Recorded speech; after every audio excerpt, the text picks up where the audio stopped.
Ahora vamos a tratar un tema que se llama división de voltaje y división de corrientes. Es un tema muy interesante y que puede ahorrar mucho dolor de cabeza cuando estamos solucionando problemas con circuitos mixtos.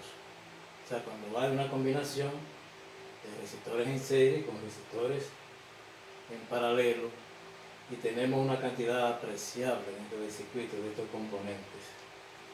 En el caso de división de voltaje, recordando que como la corriente es la misma en un circuito en serie, no nos ofrece ningún inconveniente, por lo que se analiza siempre el voltaje.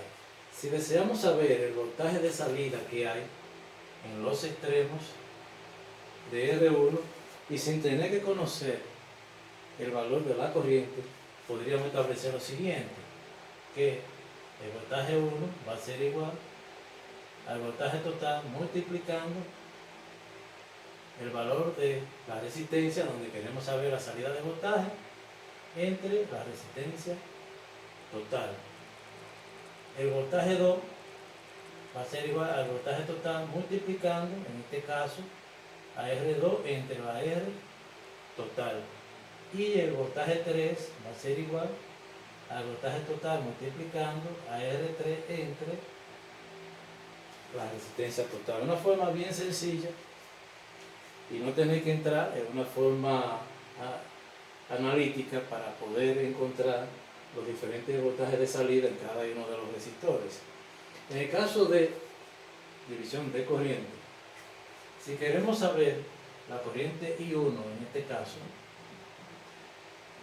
no tenemos que saber el valor del voltaje para poder determinarla, sino que usamos el método de división de corriente, va a ser igual a I total, en este caso multiplicando por el resistor contrario, o sea el otro resistor, que es R2, entre la suma de los resistores. Si queremos saber a I2, va a ser igual a la corriente total multiplicando a R1 entre R1 más R2. Siempre ustedes ven que la corriente total va a multiplicar al resistor contrario, al otro resistor. Pero muchos se preguntarán, si tuviéramos en lugar de dos resistores en paralelo, ¿qué pasaría si tenemos tres resistores?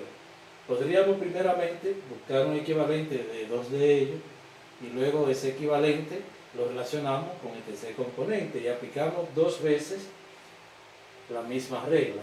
Sin embargo, hay una forma que, aunque no es muy práctica y no es tan utilizada, bien pudiéramos utilizar y de un solo paso podríamos encontrar la solución.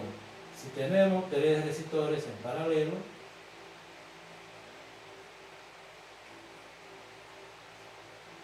en este caso R1, R2 y R3, una corriente total, una corriente circulando a través de cada resistor con un voltaje aplicado, vamos a tener ahí 1, ahí 2, ahí 3 y los siguientes resultados.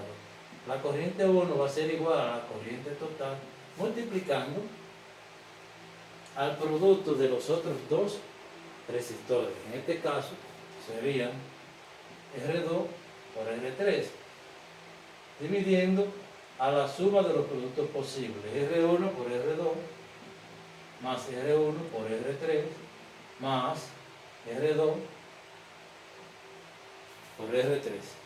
Si queremos saber a qué es igual I2, va a ser igual a la corriente total, multiplicando en este caso a R1 por R3, aquí repetimos lo mismo,